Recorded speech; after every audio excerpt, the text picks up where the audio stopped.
Alright guys, this is Full Time Devils, my name's Gaz, and today we're going to look back at one of Manchester United's iconic youth teams. Obviously, Manchester United, famous for creating iconic youth teams, the class of '92 probably being the most famous. But today, I'm going to look back at our 2011 FA Youth Cup winning team and just see where some of those players are now today, because some big names in there who were tipped for big things.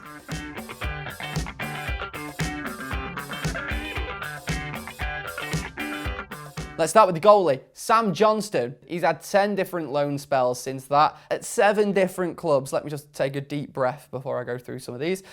Oldham, Scunthorpe, Aston Villa, Walsall, Preston North End, Doncaster Rovers, Yeovil Town, and he's now at West Brom. He's still only 26, which is quite young for a goalkeeper, so Sam could have a long career ahead of him still and maybe win some trophies. All the best, Sam. Hope you don't play well against us, obviously. Michael Keane, great player, I think. I think a player that would walk into our defence nowadays. Obviously a stalwart for Everton at the minute. He's in their team every single week. He's a great defender. Maybe we shouldn't have let him go and we should have tried to keep him in and ease him into the first team over the years. But he did, of course, leave Manchester United, went to Leicester, Derby, Blackburn, and like I say, now at Everton, absolutely ripping it up. I wonder how much he'd cost Michael Keane. I think definitely more than 35 million. Definitely. And as people were asking in 2011, yeah, no relation to Roy Keane. Although Roy would also get in our defence, I think, at 40. Genuinely. Now, the next player on the list. Jesse Lingard. Where do you start with Jesse Lingard? A young player with a lot of potential at the time. Alex Ferguson did say that he might come into his own a little bit later on in his career, and Fergie, being the genius that he is, he was bang on. We only really saw Jesse break through into the Manchester United team over the last few years, and I think he's been a good player for us. He's scored in 2 major finals. Some people don't like how giddy he is and his social media antics, but personally, I think it's nice to see a lad who loves Manchester United, who has been here since the academy, still playing for the team today, and I think he's a really good player, Jesse Lingard. Do I think he's a player who should be starting week in, week out? No, of course I don't. I think he's a good squad player, maybe gets relied on a little bit too much, but I think it's good to have players like that around the club. He's made a great career for himself as well, regularly appearing for England, played well during the World Cup. He's made a good career so far, Jesse, and I think it's going to go strength to strength. Next player, what's this guy's name? Paul Pogba? Paul Pogba? Not sure what happened to him. I don't know where he's playing, but yeah, he played in 2011 as well. Paul Pogba. Ryan Tunnicliffe is the next man I want to talk about. Quite like Ryan Tunnicliffe, player who was willing to put the graft in, could pick a pass, was a promising midfielder.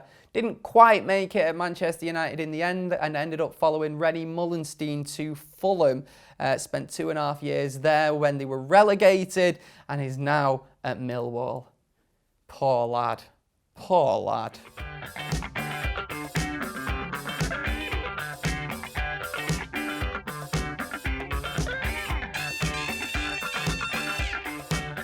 This next player, I'd say, is probably the most debated player of that 2011 Youth Cup winning team, and that is Ravel Morrison.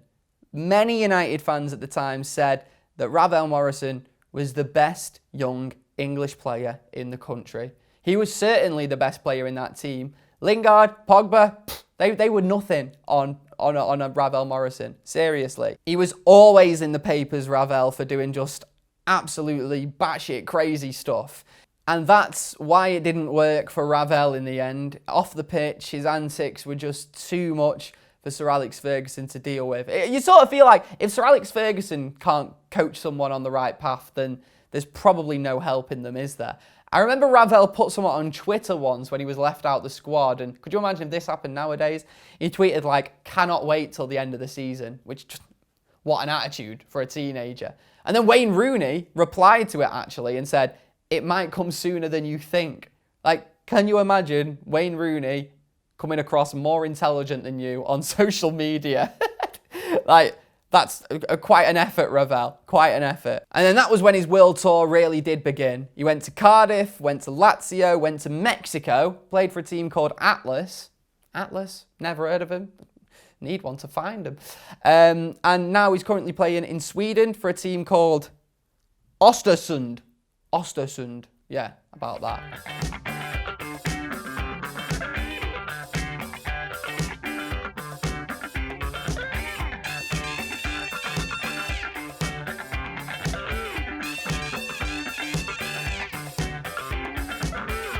He's 26, like everyone else in this video. And yeah, he's still got a few years ahead of him, you know. He's still coming into the peak of his career. But Ravel, mate, what could have been? What could have been? Okay, now on to John Coffey. Bit of a one-club man, John Coffey. Played for Royal Antwerp, Sheffield United, Notts County, Barnsley, Mulder, under Ollie, of course. Crawley Town, Wrexham, Telford United. Telford United, as if that's a team.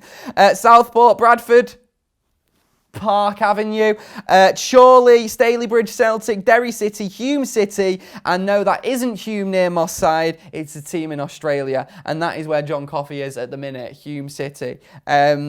Also managed to star in Green Mile as well, along with his football career. So yeah, busy man, John Coffey. Okay, next player, I sort of feel a little bit sorry for him, to be honest. Wilkie. Looking back at his career, he was close to really getting that chance at Manchester United, wasn't he? But injuries held him back a little bit under Louis van Gaal, and then sort of Marcus Rashford stepped in his place, and he's never really got the chance again. Obviously playing for Hull now, but Wilkie, it could have been very different for him, actually.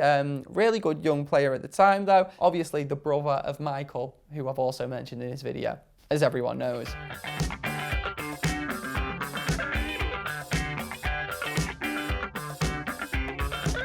Okay, Michel Fornasia. Does anyone remember him? No, me neither. Anyway, when he left Manchester United, he ended up going back to Italy, playing in Serie B at the minute for Venezia. He's also played for Pescara and Sampdoria as well. So he's had a pretty good career back home. Fair play, Michel. Fair play. Next player, Sean McGinty, a player who had loan spells at Morecambe and Tranmere, currently playing at Partick Thistle now, is Sean McGinty. Giuliano van Velzen. It's a good name to say, isn't it? I bet the commentators love that over in Holland. He's currently playing for Roda JC after leaving Manchester United.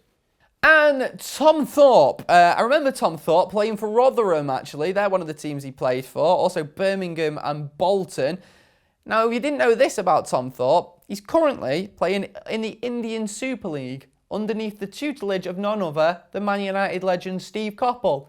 Seriously, I didn't know that. I didn't know that. Ain't it weird? It's a small world. Steve Coppell's a Manchester United legend, I think. Anyway, guys, that was your run-through of our 2011 Youth Cup winning team. Where are they now? Get in the comments some of those players that you had real high hopes for. I know a lot of people will be talking about Ravel, but maybe there's some others in that team that you thought would one day be first teamers for Manchester United. Get them in the comments below. And yeah, stay tuned to Full Time Devils. Subscribe, like, and we'll catch you next time. My name's Gaz. Laters.